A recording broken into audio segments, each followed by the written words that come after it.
เช้ามาก็มารีวิวพี่น้องนี่บ้านพักเราคืนละ400รีวิวให้หมามันเห่าหมามันเห่าตื่นมาก็นอนไหนตื่นแล้วมันบอกตื่นแต่เที่ยงคืนมันว่านอนไม่หลับเราตกออกไปนั่งโดดคลิปเพิ่นบ่ได้ทางสันดานหมาอันนี้มันผักกูเห็นบ่เนี่ยให้มึงเบิ่งซะไปเป็นบุญตานางหนามนะนางหนามาปากมานะนอนไม่หลับเที่ยงคืนก็ออกมานั่งรีวิวห้องคืนละ400อิสัตว์เอ้ยเก่งไรนะธรรมดาเนี่ยนี่แหละพี่น้อง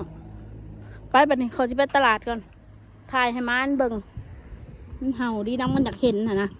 ให้มันเบิ่งเป็นบุญตาเอาซ้ำนี่แหละไปตลาดก่อนเด้อสิไปตลาดกับแม่มอนพี่น้องมืออ้ายเขาตัดไม้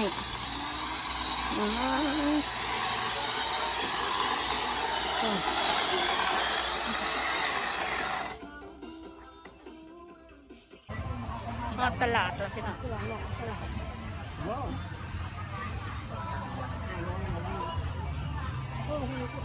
แม่มักพริกจะมีหรือเปล่ามีแล้วพริกแห้งมีแล้วหาซื้อแนวเห็ดข้าวปุ้นกินพี่น้อง3,000แล้วว่าเงินน้ำข่อย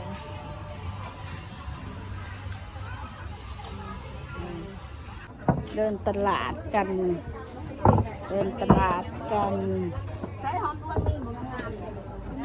งามเลยงามปานนั้นแหละหอมรวมดูผักพี่น้องผักหอมรวมผักกาดผักสลัด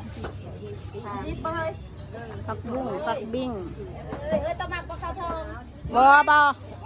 เอ็งอยู่โตบ่มากินมันสบายดีเด้อพี่น้องมาหลอกตลาดเด้อเฮงตลอดซื้อสมพักแม่ป้านี่กินกันสมพักซื้อสมพักมาเล่ากัน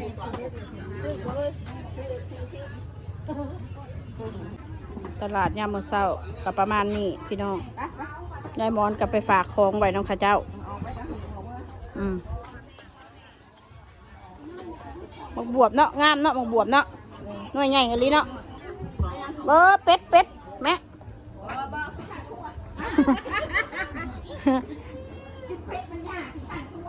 อยากเนาะนี่อึ่งอันนี้อึ่ง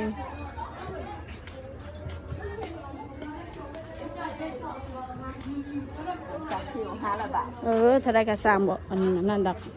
ปวดน้ำดอกของแบบนี้เนี่ยอย่าไปต้องแนะนำข่อย5,000กับเอาบ่ได้ซื้อไปอ้างงั้นซุ่มมันนั่นเนาะใส่โซ่เนี่ยเนาะ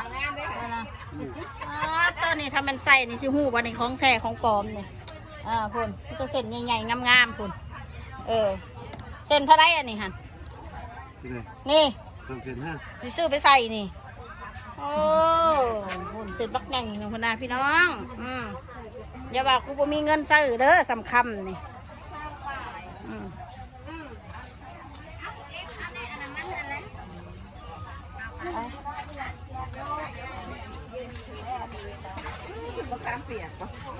เฮ็ดยังไงครับใส่ต้มใส่ยังห่อนข้างหน้าเขาเบิ่งอึ่งกันมีอึ่งเนาะมาเบิ่งอันนี้ไม่ยังอันนี้เขาวายหรือสารด้านเท่าไรเนี่ย2,000ดอกกระเจียวก็มีดอกกระเจียวได้สะ2,000ดอกกระเจียวก็20,000นะเบิ่งอึ่งนะคนอึ่งยางผักสาลีเลาะพาพี่น้องเลาะตลาดเช้าเด้อพี่น้องมะเขือก็มีกินบะแม่บางงอกฮะ กินอยู่เปล่าเอาให้เพิ่นแน่เอาหมากยังแน่เสียเอายังแน่เอาแต่มาเงาะครับเปล่าเงินกับอ่ะซื้อให้เพิ่นก่อนพี่น้องเอายังก็เอาเลือกเอา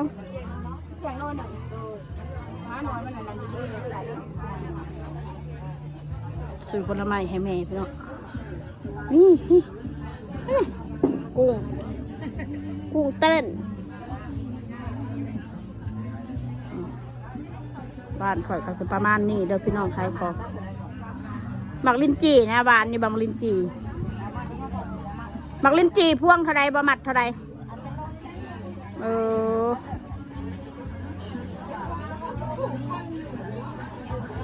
กินบะแม่หมักลิ้นจี่เคยกินบะโอเคพ่อกับพ่อตักขมิดก็มี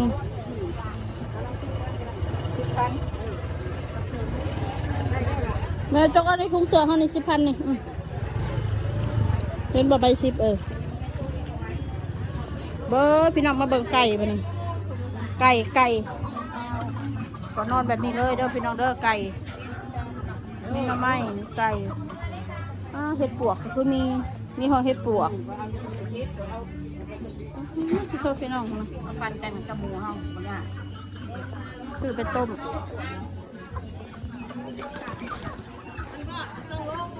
เห็ดเพาะฝ่ายหรือเพาะหนังอะไรค่ะเพราะนางเพราะผ่าโลเท่าไรบริเฮ็ดเพราะผ่า3 แสนเป็น4 แสนโอ้ยังแพงอยู่ด้วยยังแพงอยู่ได้ไหมเห็ดเพาะ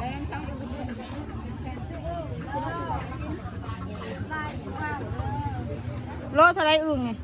คันเบลอเบอร์ซื้อผสมละ180,000ถ้าเลือกอะไร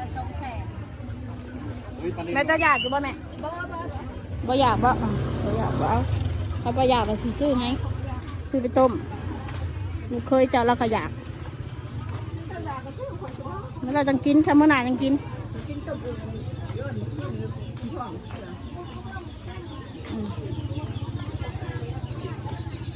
พี่น้องแดดพากันแวะซื้อน้ำซื้อน้ำของเต็มรถเลย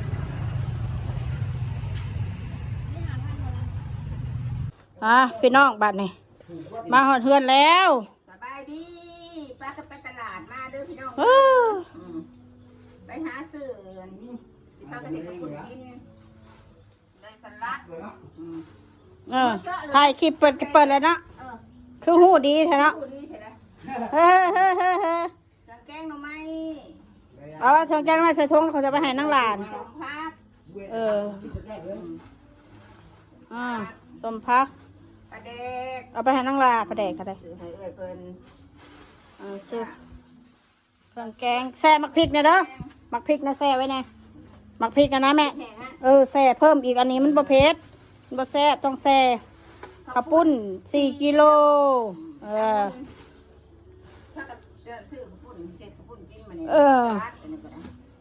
เงินถือเลขนี่คือซื้อได้ลายใช่ปะถือเลขเด้อพี่น้องเฮงปังน้ำข่อยเนี่ยเด้อ18คอยซื้อ517มันออก518ขอเลือดเจอใครจะว่าได้18ใครจะว่าได้18 2 ตัวซื้อหวยแล้วซื้อหวยว่าซื้อเลขเหลืออยู่ประมาณ300 กว่าบาทกิโลนึงซื้อให้แม่กินหอมรวมไข่ไหมะน้าน้อยไข่เป็ดแล้วก็กะลำได้พักป่าเดี๋ยวให้อีหล่าโทรหาอีหล่าลงมาครัวจะได้มาเห็ดพี่แต่ว่าขบุญนะอีแม่ก็ว่าพี่บ้าเห็ดใช้จะวางสั้นยันว่าจะไปเห็ดกันดีละบ่ได้ก็เห็ดพี่แต่ว่าจะโทรเอามันมาขอสิเมื่อห้องก่อนหรือเมื่ออาบน้ำอาบในก่อนให้พี่ไปเอามันมาโทรนางอ้นมากินน้ำกันนี่แหละการไปตลาดก็ได้ซ้ำนี่บ่สั้นก็ถามมาพร้อมเฮาถามมาบ่พร้อมเดี๋ยวก็สอนมาเลยบ่ยันพอลูกกับพระจักมาเถื่อเขาอยากมาเด้อซะแล้วจะให้อันถ้าคิงไปหับเอาเขาเนาะคิงไปหับเอาแล้วก็ได้แ แล้วก็โอ้ยพี่น้องพี่ช้างสิย่างอยู่ได้นี่ บักกะลายพี่น้อง เอาข้ามเปียกซื้อมาไว้เสร็จต้ม คอยกับอีแม่ซื้อน้ำกัน อีแม่ซื้อแน่คอยซื้อแน่ ซื้อมังคุง พันซื้ออันใดก็ซื้ออันนั้นนะว่าซั่นซะ ซื้อหยังก็ซื้อว่าซั่นซะ อืมอืม ถั่วงอก ถั่วงอกแล้วก็ได้หยังแน่ อีหยัง ลูกชิ้นปลานะ สินปลา เอามาใส่น้ำข้าวปุ้น ใส่น้ำปุ่นบ่ แม่นกะทิ2 กล่องก็พอแล้วเออ หอมหัวแดงกระเทียม ให้อีคิงมันลอกเด้อลอกแล้วให้มันตำไว้เลย ไว้ อืม ต้นหอมเนี่ยกับสบู่ของคุณแม่ เอาละจะนี่แหละแล้วก็ได้ขนม ตัวนี้ พาขนมไปฝากลูกสาวคอยนี่เขาจะไปให้ลูกคอยได้นี่ พันบ่เอา ลูกคอยกินเลยยาสิพันคอยหลอดน้อยๆพอ